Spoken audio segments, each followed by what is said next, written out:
It's hard to say goodbye to someone whose body of work has enriched our lives for years. The Kubler-Ross model posits that the first stage of grief is denial, a refusal to believe that our loved one has truly passed on from this life. In the case of many prominent public figures, this has resulted in certain conspiracy theories sprouting like weeds in an untended garden. Theories of varying veracity have been cooked up for all sorts of celebrities that we lost too soon, from Elvis Presley to Andy Kaufman. Even living celebs can get snagged by crackpot ideas. There are those, for example, who claim that Keanu Reeves is immortal, while others say that musicians such as Paul McCartney died at the peaks of their respective careers and were replaced with body doubles by their record labels. Of course, no list of celebrity death conspiracies would be complete without mentioning the death of beloved West Coast rapper Tupac Shakur. The established police narrative would have us believe that the man who made music about gang members killing each other was killed by a member of a rival gang. But some internet sleuths are just too observant and diligent to believe such a convenient excuse. Several outlandish conspiracy theories concerning Tupac's death have been popularized since 1996. But one particular claim involving communist revolutionaries and state-sanctioned doppelgangers definitely takes the cake.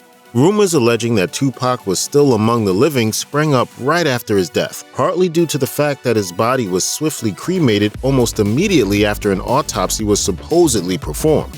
Then, in December 2019, a man named Michael Nice published a video to YouTube in which he claimed to have faked his own death a year earlier and wanted to expose how Tupac had supposedly done the same. Claiming to have been Pac's bodyguard in the 90s, Nice said that he had to fake his own death because he was on the verge of releasing information that would prove that Tupac is still alive. And the shadowy figures behind the scenes were not happy about it in the slightest. Supposedly, an ambulance driver friend picked up Nice, who somehow momentarily stopped his pulse, a trick he had apparently learned as a child, and used a decoy corpse to fool the coroners. Of course, Nice eventually came back from the dead to reveal to the world that Fidel Castro had helped Tupac fake his death and flee to Cuba.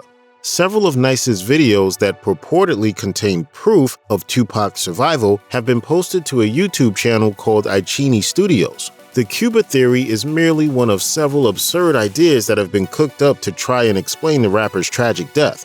One theory propagated by filmmaker Rick Boss holds that Machiavelli wasn't killed that day in Vegas and instead employed a look-alike so he could sneak off to New Mexico and live amongst the people of the Navajo tribe. Another theory was put forth by Tupac's infamous friend and producer Suge Knight, who was at the wheel of the car in which Tupac was shot. Knight has claimed that he heard Tupac laugh multiple times on the way to the hospital and that he never saw him lose consciousness in the immediate aftermath. He also told the media that Tupac had spoken to him about the idea of faking his own death while they were on vacation in Hawaii.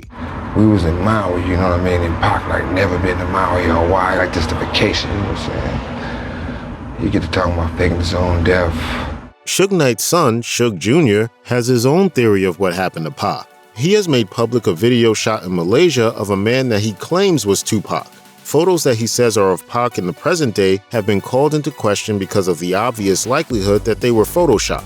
Naturally, Suge Jr. seems to believe that the Illuminati had something to do with Pac's disappearance and adamantly defends his position, a claim that even other Tupac truthers think might be going a bit overboard. Check out one of our newest videos right here. Plus, even more grunge videos about your favorite musicians are coming soon. Subscribe to our YouTube channel and hit the bell so you don't miss a single one.